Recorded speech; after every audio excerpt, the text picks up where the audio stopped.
à Dieu. Bien-aimés frères et sœurs, je voudrais vous saluer dans le nom de notre Seigneur Jésus-Christ. Nous sommes à notre deuxième soirée de séminaire de Pâques et je voudrais vous inviter à lire dans la parole de Dieu dans Exode chapitre 12, de verset 1 au verset 14 et Jean chapitre 1, verset 35 à 36. Donc je lis la parole de Dieu. L'Éternel dit à Moïse et à Aaron dans le pays d'Égypte, ce mois-ci sera pour vous le premier des mois. Il sera pour vous le premier des mois de l'année. Parlez à toute l'assemblée d'Israël et dites, le deuxième jour de ce mois, on prendra un agneau pour chaque famille, un agneau pour chaque maison. Et si la maison est trop peu nombreuse pour un agneau, on le prendra avec son plus proche voisin. Selon le nombre des personnes, vous compterez pour cet agneau d'après ce que chacun peut manger. Ce sera un agneau sans défaut, mâle âgé d'1 an. Vous pourrez prendre un agneau ou un chevreau. Vous le garderez jusqu'au 14e jour de ce mois. Et toute l'assemblée d'Israël l'immolera entre les deux soirs. On prendra de son sang et on en mettra sur les deux poteaux et sur le linteau de la porte des maisons où on le mangera. Cette même nuit, on en mangera la chair rôtie au feu. On la mangera avec des pains sans levain et des herbes amères. Vous ne le mangerez point à demi-cuit et bouilli dans l'eau, mais il sera rôti au feu avec la tête, les jambes et l'intérieur. Vous n'en laisserez rien jusqu'au matin. Et s'il en reste quelque chose le matin, vous le brûlerez au feu. Quand vous le mangerez, vous aurez vos reins sains, vos souliers aux pieds et votre bâton à la main. Et vous le mangerez à la hâte. C'est la Pâque de l'Éternel. Cette nuit-là, je passerai dans le pays d'Égypte et je frapperai tous les premiers-nés du pays d'Égypte, depuis les hommes jusqu'aux animaux, et j'exercerai des jugements contre tous les dieux de l'Égypte. Je suis l'Éternel. Le sang vous servira de signe sur les maisons où vous serez. Je verrai le sang et je passerai par-dessous vous, et il n'y aura point de plaie qui vous détruise quand je frapperai le pays d'Égypte. Verset 14. Vous conserverez le souvenir de ce jour et vous le célébrerez par une fête en l'honneur de l'Éternel. Vous le célébrerez comme une loi perpétuelle pour vos descendants. Amen. Et Jean chapitre 1, verset 35 à 36. Le lendemain, Jean était encore là avec 2 de ses disciples et ayant regardé Jésus qui passait, il dit, voilà l'agneau de Dieu. Amen. Seigneur, nous te bénissons pour ce moment. Merci de bénir ta parole. Cette Pâque toute particulière que tu nous donnes de passer, nous voulons la vivre comme ton peuple a vécu, Seigneur, dans le pays de Gozen en Égypte, et voir aussi ton secours, ta délivrance se manifester, mais aussi ta protection à tous égards, au nom de Jésus-Christ. Amen. Alors je veux ce soir traiter ce thème-là qui est le sang de la délivrance et de la protection. Le sang de la délivrance et de la protection. Les passages que nous avons lus nous parlent des consignes que le Seigneur a données à Moïse, à son peuple, dans le pays d'Égypte, plus précisément à Gozen. Et là, les Israélites étaient esclaves, ils étaient captifs. Ils vivaient en esclavage en Égypte. Et Dieu a choisi son serviteur Moïse et l'a envoyé dans ce pays pour libérer son peuple du joug de l'esclavage, pour le rendre libre, afin que ce peuple-là puisse aller et l'adorer. Et donc, le Seigneur, ayant parlé à Moïse, dit clairement que chaque famille israélite puisse choisir un agneau, sans défaut, mais âgé d'1 an, et que chaque famille va sacrifier, et que chaque famille allait prendre du sang de cet agneau-là, le mettre sur les poteaux et le linteau de chacune de leurs portes de leur maison. C'est ce sang-là que Dieu allait voir, parce qu'il a dit que ce sang vous servira de signe.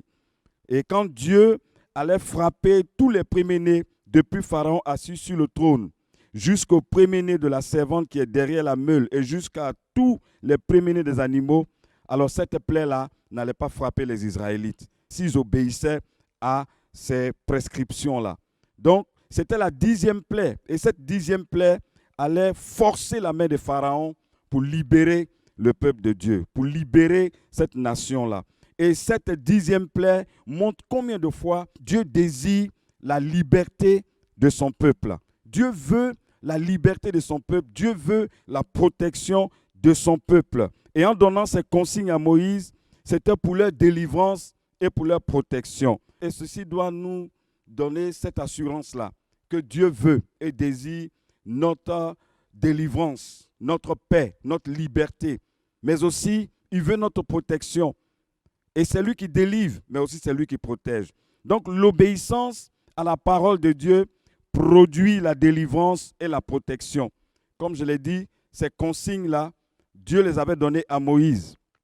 Et donc, le peuple devait obéir et appliquer à la lettre ce que Moïse leur recommandait de la part de Dieu.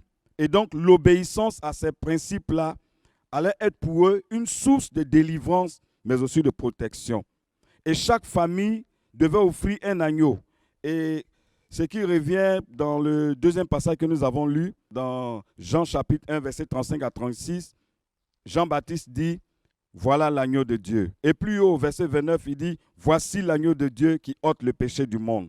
Donc, dans l'Ancien Testament, nous voyons un agneau sans défaut et sans tache. Dans le Nouveau Testament, nous voyons un agneau, mais l'agneau de Dieu. C'est pour dire que le sang de l'agneau qui a été prélevé dans le pays d'Égypte pour assurer la protection et la délivrance du peuple d'Israël a produit un résultat efficace. Les Israélites ont été protégés. Tous les premiers-nés des Israélites ont été protégés. Personne parmi eux n'avait été frappé par la plaie qui a frappé tout l'Égypte.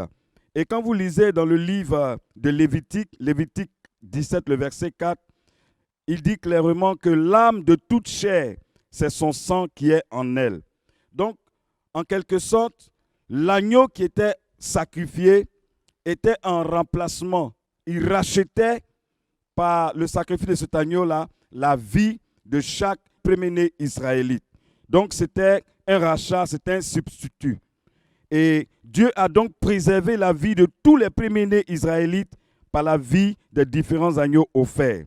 Et si le sang des animaux a pu produire un tel effet de délivrance de la servitude, mais aussi de protection contre la mort des premiers-nés israélites, alors la question que je voudrais poser, c'est: et maintenant le sang du Fils du Dieu vivant, le sang précieux de Jésus-Christ, combien est-ce que ce sang allait être encore plus efficace?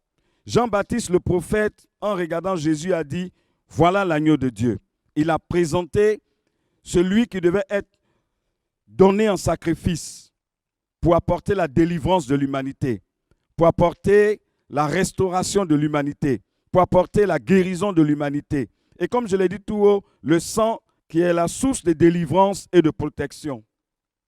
Dans Jean chapitre 10, Jésus a dit au verset 15b, « Je donne ma vie pour mes brebis. Je donne ma vie pour mes brebis. » Donc Jésus a donc donné sa vie. Et la vie de Jésus, c'est son sang. Si on veut se référer à Lévitique 17, le verset 4, la vie de Jésus, c'est son sang. Donc Jésus a donné son sang pour notre délivrance, pour notre protection. Oui, bien-aimés, les clous qui ont transpercé notre Seigneur Jésus-Christ ont fait sortir son sang. Les clous qui ont transpercé ses mains, qui ont transpercé ses pieds, la couronne d'épines qui a transpercé sa tête, ont fait couler son sang. Et sans parler de l'épée qu'il a transpercée de côté pour faire couler l'eau et le sang. Et sans parler encore, bien-aimé, des fouets qui ont labouré son dos, déchiré son dos et fait sortir son sang. Bien-aimé, les fouets qui ont déchiré son corps. Quand la Bible dit, c'est par ces meurtrissures que nous sommes guéris. Donc la guérison et la délivrance viennent par le sang de l'agneau. La délivrance qui a été accordée aux Israélites dans le pays d'Égypte par le sang des animaux, cette délivrance-là, c'était l'image ou bien l'ombre de Jésus-Christ à la croix. Jésus-Christ, l'agneau de Dieu, l'agneau parfait, sans défaut, sans tache, qui n'a point péché, qui n'a point commis de péché. Son sang était donc incorruptible, un sang parfait, un sang précieux, un sang puissant pour apporter la délivrance, pour apporter la protection à tout le peuple de Dieu. Mais vous savez, en Égypte, Dieu avait donné une consigne très claire aux Israélites en disant que, au verset 22 du chapitre 12 d'Exode, il dit « Nul de vous ne sortira de sa maison jusqu'au matin. » Nul de vous ne sortira de sa maison jusqu'au matin. Donc imaginez, si un Israélite transgressait cet ordre-là, il s'exposait à la mort. Mais tous étaient restés confinés dans leur maison. Il a dit, nul de vous ne sortira de sa maison jusqu'au matin. Mais aujourd'hui, pour nous, cela peut représenter sortir de sa maison avant le lever du jour, c'est abandonner la foi avant le retour de Jésus-Christ. Sortir de sa maison avant que le jour ne se lève, c'est abandonner la foi et retourner au monde avant le retour de Jésus-Christ. Et si nous abandonnons la foi et que nous quittons la maison de Dieu, la Bible dit, nous n'avons pas été rachetés par des matériaux périssables, mais par le sang précieux de l'agneau. Donc la maison de Dieu. Aujourd'hui, le Seigneur nous a confinés tous sous le sang de l'agneau. Et cette maison de Dieu-là, elle est préservée par le sang de l'agneau. La délivrance a été acquise par ces personnes-là par le sang de l'agneau. Donc le sang de Jésus est une source de délivrance pour tous ceux qui sont sous le joug de l'ennemi, pour tous ceux qui sont oppressés, pour tous ceux qui sont encore dans les liens. Je veux vous dire que le sang de l'agneau est une source de délivrance. Comme l'agneau a délivré, comme le sang de l'agneau a été une source de délivrance pour les Israélites, de même le sang de Jésus-Christ qui a coulé à Golgotha, cette grâce-là est supérieure à la grâce qui s'est manifestée au pays d'Égypte. La grâce de Golgotha est supérieure à la grâce de Gozen. Et je voudrais interpeller tout un chacun de nous à placer notre confiance dans le sang de Jésus-Christ, ce sang qui est précieux. Non pas que le sang de Jésus va encore couler en cette Pâque, mais c'est que nous plaçons notre foi en l'œuvre qui a été accomplie à Golgotha. À Golgotha, Jésus a été crucifié. À Golgotha, il a été cloué et le sang a coulé. Le sang a coulé sur le mont Golgotha. Et c'est de là qu'est partie la délivrance de l'humanité. Et aujourd'hui, quiconque place sa confiance dans l'œuvre accomplie par le sang de Jésus-Christ obtient la délivrance, mais aussi obtient la protection de Dieu. Amen. Bien-aimés, plaçons notre confiance en Jésus-Christ. Nous devons rester confinés dans le sang jusqu'à l'avènement de notre Seigneur Jésus-Christ. C'est aussi l'occasion, bien-aimés, de proclamer cette bonne nouvelle au monde. Cette bonne nouvelle. Imaginez dans le pays de Gozen, l'Égypte, avec le grand pharaon, cette puissance à l'époque. L'Égypte, sans le sang de l'agneau, c'était les pleurs et les désolations. L'Égypte, sans le sacrifice du sang, c'était la désolation. Pour dire que, bien-aimés, les titres ne sauvent pas. Parce que Pharaon, sur son trône, qui était vu comme Dieu, n'a pas pu empêcher la mort de son fils premier-né. Jusqu'à tous ces grands, jusqu'à même à la servante et jusqu'aux animaux. Tous les premiers-nés sont morts. Donc l'Égypte, sans le sang, c'est la destruction et c'est les pleurs. Il n'y a pas de délivrance en Égypte. Il n'y a pas de secours en Égypte. La délivrance est dans le sang de l'agneau. Amen. Nous devons placer notre confiance dans le sang de l'agneau. Nous avons aujourd'hui, bien aimé, une grâce supérieure à celle qui s'est manifestée dans le pays de Gozen. Mettons notre foi en l'œuvre accomplie par le Christ à la croix. Venons à lui avec un cœur repentant. Recevons humblement la bonne nouvelle, parce que Pharaon n'a pas pu sauver son fils aîné, parce que les grands de Pharaon n'ont pas pu sauver leur premier-né. Même les magiciens de Pharaon n'ont pas pu sauver leur premier-né. Et je dirais que même si le magicien de Pharaon lui-même était un premier-né de sa maison, il mourrait aussi. Ils n'ont pas pu empêcher cela. La seule chose qui a empêché la destruction des premiers-nés, c'est l'obéissance aux instructions que Dieu a données. Et aujourd'hui, l'agneau parfait qui a été donné pour l'humanité. Ça, c'était pour les Israélites en Égypte. Mais Jésus, c'est l'agneau qui a été offert une fois pour toutes.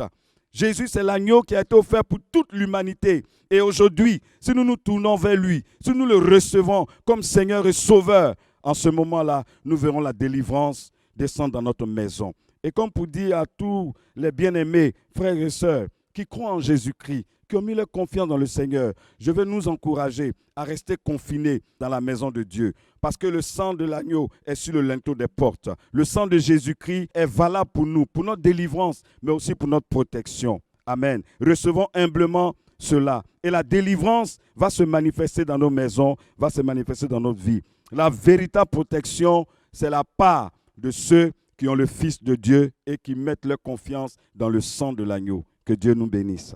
Amen.